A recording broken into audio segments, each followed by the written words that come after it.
Oi pessoal, tudo bem? Estamos aqui para mais uma conversa do alto e hoje nós vamos falar sobre não há limites. Vamos falar sobre esse paradoxo entre a nossa limitação e a ilimitação do nosso Deus. Desde que Adão e Eva pecaram, a limitação entrou no nosso ser, entrou na raça humana e a partir daí, por essência, somos limitados, somos mortais, temos uma inclinação para o mal, temos o DNA do pecado em nós.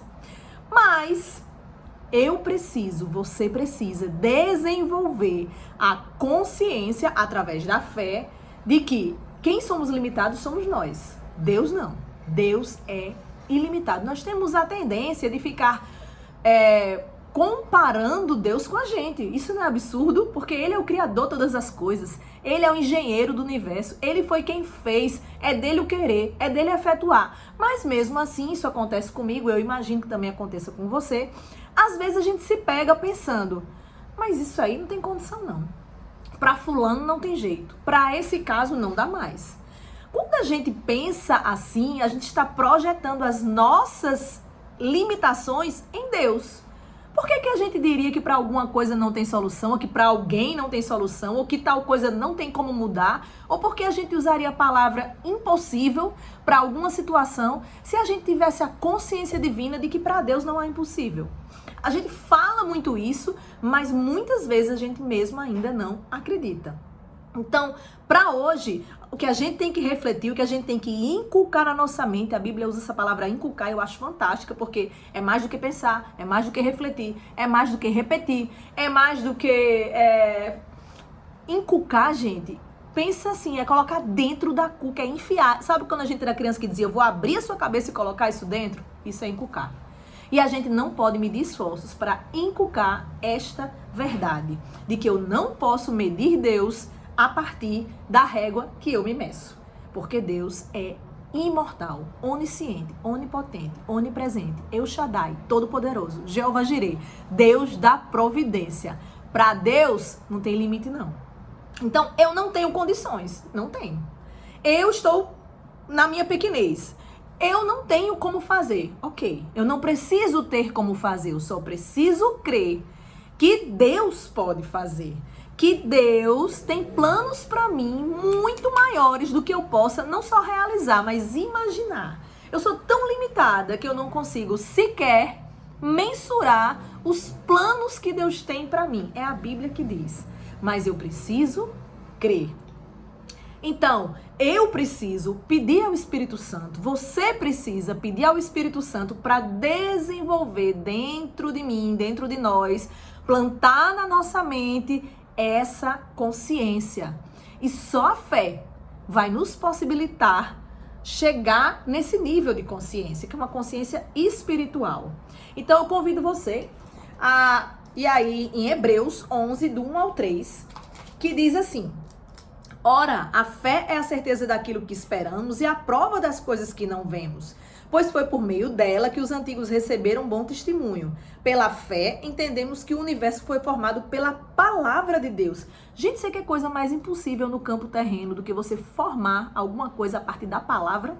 Pois é, mas a Bíblia diz que o universo foi formado pela palavra de Deus.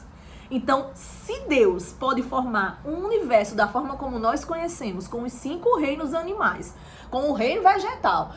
Gente, se Deus pode tudo, se eu entendo, se eu creio que Ele pode tudo, então na minha vida também não vai ser diferente.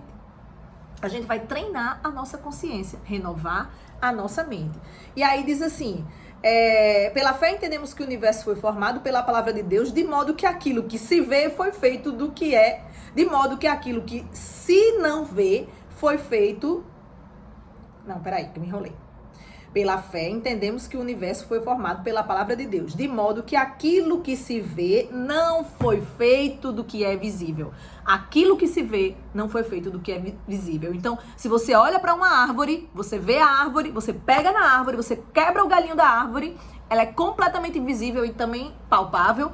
Ok, mas ela foi feita do que não é visível. Ela foi feita a partir do poder da palavra de Deus. Se você olha para a luz, você vê a luz, ela foi feita através da palavra de Deus quando Ele disse, haja luz. e houve luz. Então, eu creio que Deus fez o que é visível a partir do que não é visível. Então, Ele também pode fazer na minha e na sua vida algo que eu não estou vendo acontecer e ficar visível a partir de uma palavra, de um comando invisível dele, certo? Então, os mundos foram criados pela palavra de Deus. O que sou eu? O que é você? O que é o meu problema e o seu problema em relação aos mundos que o Senhor criou pela palavra de Deus? Mas é preciso que a gente tenha fé, porque sem fé é impossível agradar a Deus. Portanto, qualquer um que se aproxima de Deus, eu que quero me aproximar de Deus, você que também quer, nós precisamos, diz a Bíblia, crer que Ele existe e que Ele recompensa a todos que o buscam. A nossa busca não é em vão. O Senhor recompensa a nossa busca, é o que diz em Hebreus 11:6. Então, vamos lá, passo a passo, método. Você crê que Ele existe? Vou falar por mim. Sim. Você crê que Ele vai observar você e recompensar você porque você está buscando? Sim. Mas e a ansiedade de conhecer os planos de Deus? Deus me diz como é que vai ser, Deus me mostra, porque pode ser que... Para ver se eu concordo, para ver se não é uma coisa assim que, sei lá, eu não queria e tal. Olha, a resposta de Deus para nós é: eu é que sei os planos que eu tenho sobre você, sobre a sua vida. Não se preocupe não, viu? São pensamentos de paz e não de mal. E melhor, para vos dar o fim que esperais. Então não se preocupe não, é o que você espera. Não o que você espera porque hoje você está pedindo, mas é algo que é bom para você e que vai ser muito melhor do que você pede ou pensa. Resumindo a história, com Deus é pela fé. Com Deus é crendo. E pode ter certeza que o que Ele faz, o que Ele preparou para mim e para você, foi algo que o olho não viu, que o ouvido não ouviu e que nem subiu ao coração do homem. Então, não precisamos nos preocupar. Precisamos crer. Saber que eu e você não temos o controle de nada e que tal conhecimento é maravilhoso demais para nós, é elevado demais para nós, de forma que nós não podemos atingir, como diz lá no Salmo 139. Então, a gente tem... O que a gente tem em nossas mãos? A oportunidade de decidir. Decidir o quê? Quero eu mesma tomar o controle da minha vida, eu que não vejo um palmo diante do meu nariz, eu que não sei o que vai acontecer amanhã? Ou quero entregar o controle da minha vida para Deus, que foi o Criador dos mundos, que me criou, que é meu Pai, que conhece o meu deitar, que conhece o meu levantar, que já me conhecia antes de eu nascer, quando eu ainda era criatura informe no ventre da minha mãe? Essa é a nossa decisão. Esse é o momento crucial que vai levar a nossa vida por um caminho ou por outro caminho. A Bíblia diz sobre mim, sobre você: esforça-te, tenha bom ânimo.